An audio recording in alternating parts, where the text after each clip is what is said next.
Okay, next step. I'm going to place just a round ball on the top. So I'm going to do this in blue.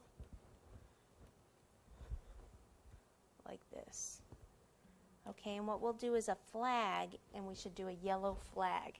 So the flag we'll probably have to let it dry for a little bit, but I'll go ahead and roll it out and get it started, and we'll put it on later at the end. Okay, so all right, so for the flag, cut straight here and then just angle. We're going to place it on this skewer, so we'll flip it over. Get that blue off there.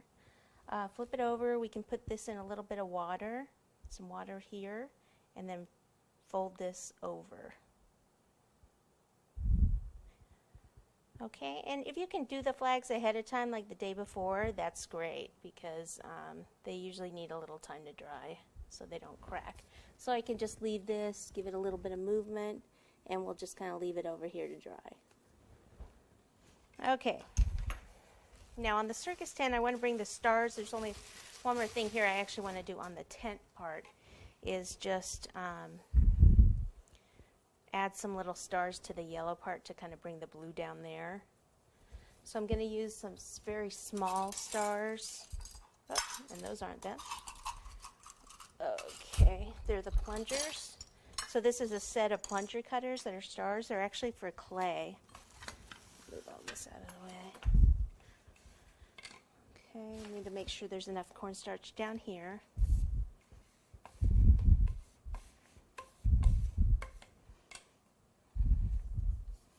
Okay, and then I can just use some different sizes and just a little water and kind of pop these on.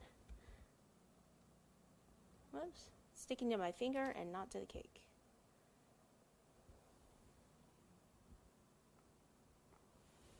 Okay, so I can just cluster some, do some in a few different sizes. It's a real small one. Oh, so small I lost it.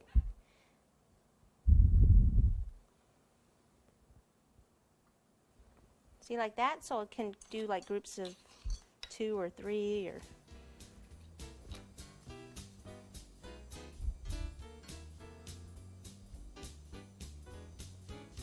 And if you want, you can even start like with all the big ones and then go to the smaller ones. We'll do some inside also.